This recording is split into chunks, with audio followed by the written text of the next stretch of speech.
Absolutely. Olá pessoal, eu sou o Hollywood, aqui da Voz de Azeroth, e primeiramente eu quero agradecer a todos os meus inscritos. Não são muitos, mas são fiéis, então realmente tem pessoas que acompanham os meus vídeos, gostam de lore também, né?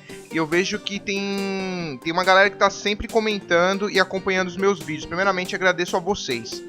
Então, neste vídeo eu decidi falar de um personagem que eu citei aí nos meus vídeos anteriores da Segunda Guerra. Então, como eu cobri a primeira e uma parte da Segunda Guerra já anteriormente, eu vou deixar os links aqui para quem não viu ver, se não viu veja. Essas duas histórias tratam-se da Primeira e da Segunda Guerra de acordo com o ocorrido em Warcraft 1 e Warcraft 2. A lore pode ter alguma diferença da versão final, porque a Blizzard, no final desses dois jogos, ela complementou a história e mudou uma coisinha aqui, colocou outra coisinha ali. No final, acontece o seguinte: quando você conta a história de uma guerra, você não pode se focar em específico em um personagem, porque senão você não fala o que aconteceu na guerra.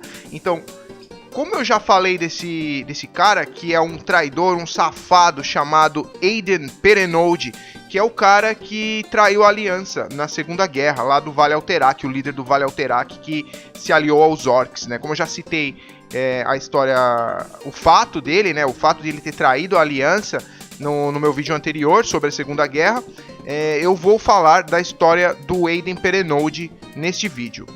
Se você ainda não é inscrito no meu canal, se inscreva, eu vou deixar aqui o link, é só clicar que você vai estar inscrito aí facilmente no meu canal. Assim você recebe as atualizações futuras. Pode ser que você não se interesse pela história do Aiden Perenode, mas pode ser que se interesse pela do Kel'Thuzad, pela do Turalyon, da Aléria. São histórias que futuramente eu vou cobrir, principalmente a do Turalyon, que ele vai... eu não sei se chama Turalyon realmente, vamos ter que esperar sair o Legion, mas eu acho que se pronuncia Turalyon, porque eu já vi gringo pronunciando Turlyon. Então eu vou falar Turalyon mesmo e é isso aí. Então eu vou cobrir a história dele porque ele vai aparecer em Legion e vou fazer isso antes de ocorrer o Legion, senão a lore fica maior, então a história fica maior ainda, né? E também para quem não conhece o Turalyon ter uma ideia do que ele fez na Segunda Guerra, do como ele lutou, com quem ele lutou. E se você é um lore nazi que preza pela veracidade dos fatos da lore do jogo, eu quero deixar claro que todos os fatos aqui encontrados eu retirei do WoWWiki e do WoWhead. Então, se você tem alguma bronca por conta de alguma coisa errada apresentada nessa história, mande um e-mail direto para esses dois sites.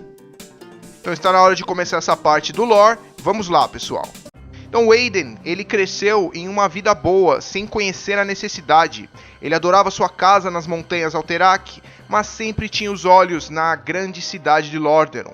Mas Perenode não era da linhagem real, e mesmo que todos em Lordaeron morressem, ele não teria direito ao trono. Ele era um dos humanos líderes do conselho que formou a Aliança de Lordaeron, fazendo parte da mesma. Quando a Ordem invadiu Lordaeron, ele viu uma oportunidade de entrar nessa maré de destruição e tomar para si a principal joia da aliança. Sua nação, o povo de Alterac, foi um dos que menos contribuiu com a aliança durante a Segunda Guerra. O Lord Aiden Perenode e o restante das famílias governantes de Alterac secretamente aliaram-se aos orcs da Horda em troca de poder. Ele temia pela segurança do seu povo, então ele traiu a aliança, passando informações sigilosas e importantes para o Orgrim Doomhammer. Então o Orgrim, ele era o líder da Horda naquela época. Perenode tramou uma revolta envolvendo trabalhadores e moradores da cidade Manopla de Tyr, só para encobrir as atividades de mineração da Horda que ocorriam pelaquela região. Além disso, ele sequestrou magos de Dalaran e enviou piratas em uma tentativa de assassinato a Uther, o Arauto da Luz, o Lightbringer. Aiden, ele achava que isso ia impedir que a Ordem do Punho de Prata tivesse sucesso em sua missão de frustrar os seus planos. No entanto, sua traição foi descoberta e a cidade de Alterac foi destruída e queimada pelas forças da Aliança. Perenode foi deposto do seu cargo e preso. Sua família passou a ser observada de perto e o seu reino e posses foram confiscados pela Aliança.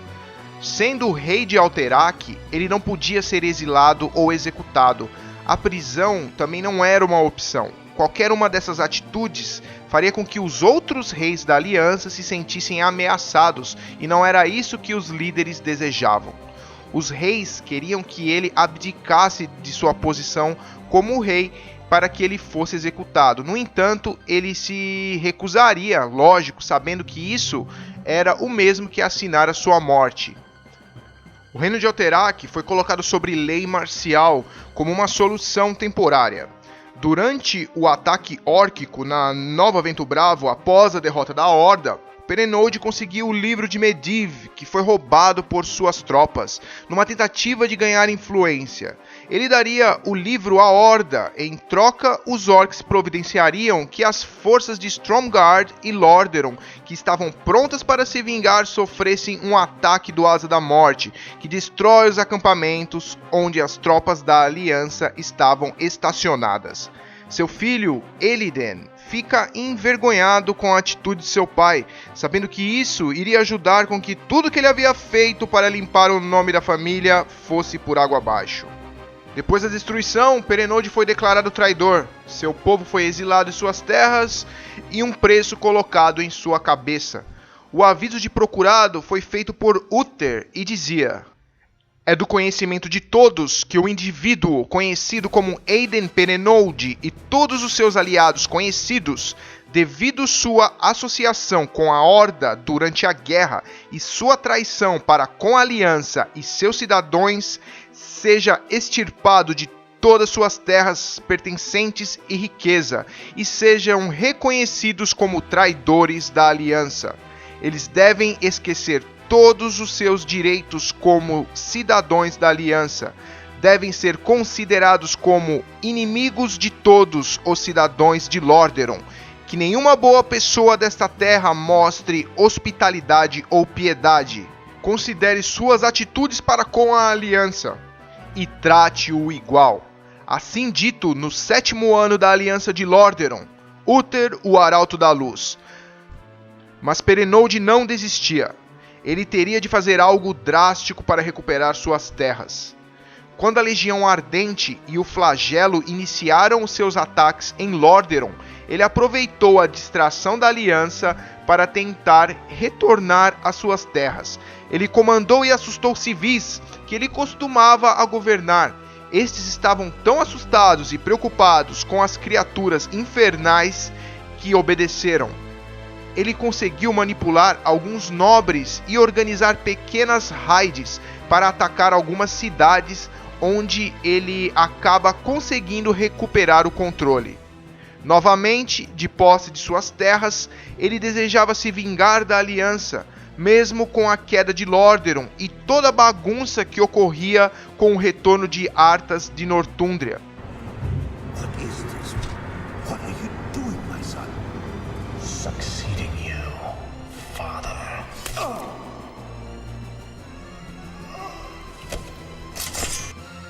Ele influenciava seus amigos nobres, a tomar mais e mais terras, até o ponto que esses nobres começaram a se irritar com Perenode.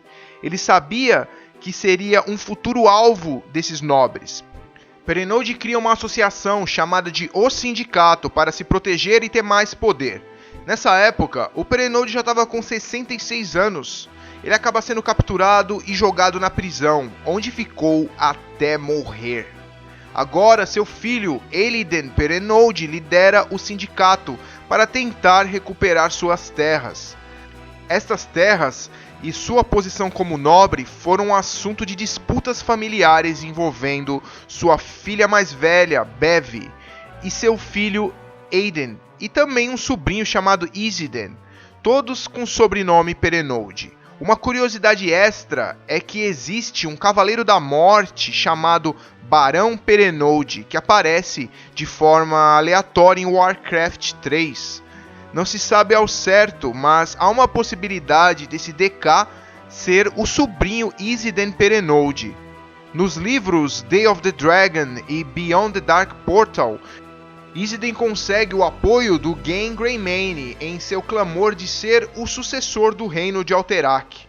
Outra possível identidade do Barão Perenode é a de Valimar Mordes, que tinha uma pequena área em seu poder nas montanhas Alterac, pois ele tem um parentesco com todos da família Perenode, e que seu nome em vida era Barão Valimar Perenode. Então, pessoal, espero que vocês tenham gostado, porque essa foi a história do Aiden Perenode, o grande traidor da aliança que morreu de velho nas catacumbas perdidas em alguma prisão. Um final justo para alguém não tão justo assim.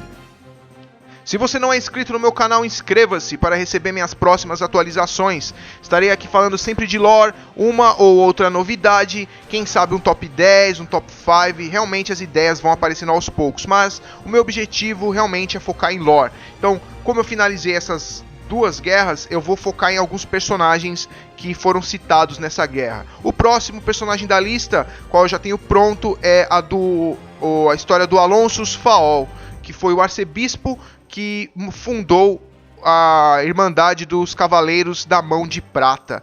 Não se esqueça de deixar o seu joinha para mim, clica aí no curtir e nos vemos no próximo vídeo, pessoal. Um abraço para todos e até mais.